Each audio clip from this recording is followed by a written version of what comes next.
Vâng, xin chào tất cả mọi người nhé. Hôm nay em muốn giải đáp một chút cái thắc mắc của một số bác, một số bạn về cái kênh YouTube này của em. À, các bác, một số bác bảo là đặt cái câu hỏi là tại sao ở trong cái kênh YouTube này của em thì toàn thấy nói những cái chuyện nói những cái ngôn ngữ đó, ngôn ngữ khác mà các bác không hiểu. Thì bây giờ là hôm nay em sẽ giải thích cho mọi người về cái câu hỏi đấy. Tại sao là em lại nói những cái ngôn ngữ mà các bác ở đây không hiểu? Tại vì là các kênh này của em là chủ yếu hầu như là các bác ở bên Hoa Kỳ. Đó, các bác người Dao ở bên Hoa Kỳ này, ở bên Thái Lan, bên Canada này, các bác xem rất là nhiều.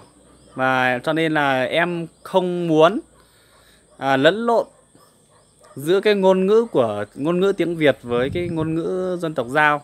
Còn em là một người dân tộc Dao, đấy, một người con chính gốc của dân tộc Dao. Cho nên là các bác có rất nhiều bác ở bên Hoa Kỳ đấy, đặc biệt là các bác bên Hoa Kỳ với bên Thái Lan, các bác muốn em làm một kênh này để mà gửi đến các bác ấy những cái phong tục văn hóa, những cái truyền thống đặc sắc của cái dân tộc Dao, để mà gửi đến các bác ở những cái nơi phương xa.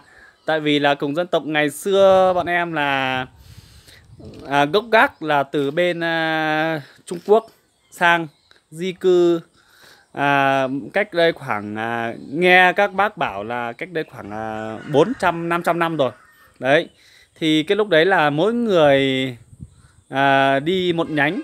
Bọn em thì từ bên đấy xong ra bên Việt Nam. Còn các bác bên kia thì từ bên Trung Quốc các bác lại di cư sang bên Hoa Kỳ, di cư sang bên Canada, bên Thái Lan, vân vân.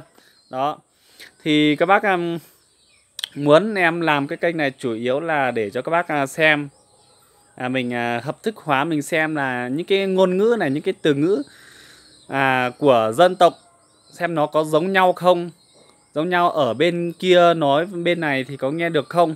Đó, ví dụ như là những cái ngôn ngữ nói mình hàng ngày thôi, ví dụ như là những cái con vật này, đó, như con mèo này, con chó, con lợn, con gà, vân vân và vân vân, rất là nhiều. Đấy, đại loại là những cái từ ngữ chỉ những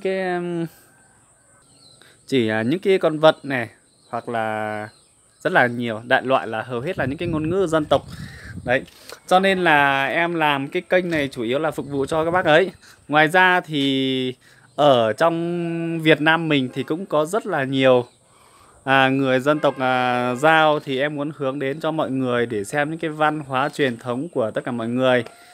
Còn các bạn hay là các bác người Việt thì xem kênh này thì cũng ít thôi. Cho nên là em hay nói những cái câu nói mang đúng cái chất của người dân tộc Dao. Đó, tại vì là đây là mục đích chủ yếu là nói cho các bác thôi. Cho nên là mong các bác thông cảm nhé. Rồi, xin cảm ơn.